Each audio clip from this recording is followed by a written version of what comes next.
গল্পের নাম আব্দুল্লাহর ফিরে আসা। প্রথম অধ্যায়, গাফিল জীবনের পথে। আব্দুল্লাহ ছোটবেলা থেকেই একটি ধর্মপরায়ণ পরিবারে বড় হয়েছিল। তার বাবা একজন হাফেজ ছিলেন এবং মা ছিলেন নিয়মিত নামাজ আদায়কারী। কিন্তু শহরে এসে উচ্চশিক্ষা গ্রহণের পর আব্দুল্লাহর জীবন বদলে যায়। নতুন বন্ধু, নতুন পরিবেশ, সবকিছু তাকে ধীরে ধীরে ইসলাম থেকে দূরে নিয়ে যায়।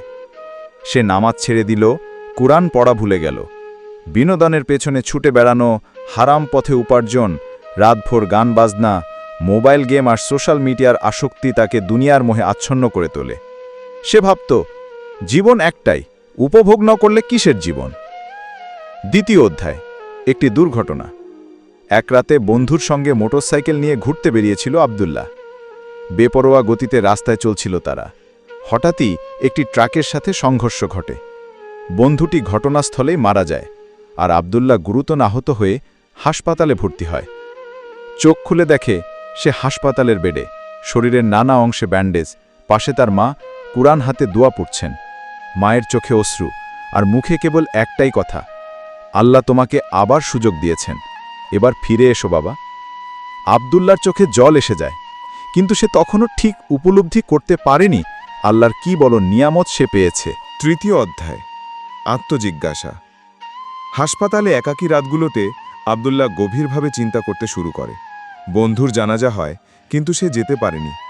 এদিকে শুয়ে শুয়ে সে ভাবতে থাকে, আমি যদি মারা যেতাম, আমি কি জান্নাতে যেতে পারতাম? এক রাতে হঠাৎ করে সে মোবাইলে ইউটিউবে একটি ইসলামিক বয়ান দেখতে শুরু করে। বয়ানটি ছিল, তাও আবার দরজা কখনো বন্ধ হয় না। বক্তা বলছিলেন, হে বান্দা, তুমি যত পাপই করো, যদি তুমি আল্লাহর দরবারে ফিরে আসো, আল্লাহ তোমাকে ক্ষমা করবেন, কারণ তিনি গাফুরুর রহিম। আব্দুল্লাহর বুক কেঁপে ওঠে। সেই রাতেই সে আল্লাহর কাছে কান্নাকাটি করে ক্ষমা চায়। সেই রাতে হয়তো আল্লাহর আরশ কেঁপে উঠেছিল একজন গুনাহগারের তওবায়। চতুর্থ অধ্যায়, নতুন জীবন শুরু। হাসপাতাল থেকে বাড়ি ফিরে সে নতুন এক অধ্যায় শুরু করে। প্রথম কাজ, নিজের মোবাইল থেকে সব অপ্রয়োজনীয় অ্যাপ ডিলিট করে দেয়। সে আবার নামাজ শুরু করে। সকালে উঠে ফজর পড়ে, কোরআন হাতে নেয়। মা বাবার চেহারায় তখন এক ধরনের স্বস্তি, যা বহুদিন পর দেখা যায়। সে স্থানীয় মসজিদের ইমামের কাছে গিয়ে বলে, আমি ইসলামের পথে ফিরে আসতে চাই, আমাকে সাহায্য করুন। ইমাম সাহেব তাকে আলিমদের বই, হাদিস ও কোরআনের সহজ অনুবাদ পড়ার পরামর্শ দেন। দিনের পর দিন তার হৃদয়ে নূরের আলো প্রবেশ করতে থাকে। সে বুঝতে পারে, পৃথিবীর সব আনন্দ মিলেও উজু করার সময় পানির ঠান্ডা ছোঁয়ার মতো শান্তি দেয় না। পঞ্চম অধ্যায়, সমাজের জন্য কাজ। আব্দুল্লাহ এখন নিজের অতীত ভুলে যায়নি, বরং সেই ভুল থেকে শিক্ষা নিয়ে অন্য তরুণদের সাহায্য করতে শুরু করে। সে একটি ছোট ইসলামিক ইউটিউব চ্যানেল খোলে। সেখানে সে নিজের গল্প বলে, তরুণদের পাপ থেকে ফিরে আসার দাওয়াত দেয়। ধীরে ধীরে তার ভিডিও জনপ্রিয় হয়ে ওঠে। মাদ্রাসায় গিয়ে এতিম শিশুদের সময় দেয়, রাস্তার ছেলেদের নিয়ে ইসলামের আলো ছড়িয়ে দেয়। সে বলে, আমি জানি হারাম জীবন কেমন, আমি চাই না আর কেউ সে অন্ধকারে হারিয়ে যাক।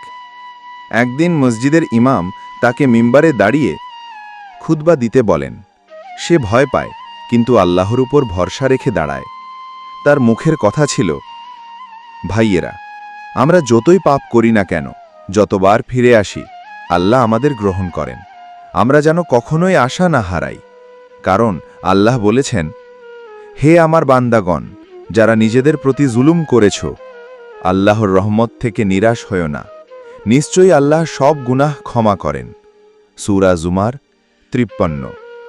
শেষ অধ্যায়, আল্লাহর রহমতের ছায়ায়। আব্দুল্লাহর জীবন এখন পূর্ণ শান্তিতে। সে হয়তো ধনী নয়, কিন্তু সে জানে আল্লাহর নিকটবর্তী হওয়া সবচেয়ে বড় সম্পদ। প্রতিদিন সে সেজদায় পড়ে কাঁদে আর আল্লাহকে বলে, আমার গুনাহগুলো তুমি জানো, কিন্তু আমি তোমার দয়াও জানি, তাই তো ফিরে এসেছি, হে আমার প্রভু। গল্প থেকে নৈতিক শিক্ষা। ১. আল্লাহর দরজা কখনই বন্ধ হয় না, যত পাপই করা হোক। ২. একটি দুর্ঘটনা আমাদের জীবনের দৃষ্টিভঙ্গি বদলে দিতে পারে। ৩. তওবা এবং নেক আমল আমাদের জীবনের সত্যিকারের আলো। ৪. যে ফিরে আসে সে শুধু নিজেকে না, সমাজকেও বদলে দিতে পারে। এতক্ষণ পর্যন্ত সাথে ছিলাম আমি যে। টি সেলিম। ভিডিও যদি ভালো লেগে থাকে তাহলে তালুকদার ফ্যাক্ট বাংলা ইউটিউব চ্যানেলটিকে সাবস্ক্রাইব করে রাখুন। দেখা হবে নতুন কোনো গল্প নিয়ে। ততক্ষণ পর্যন্ত ভালো থাকুন, সুস্থ থাকুন। আল্লাহ হাফেজ।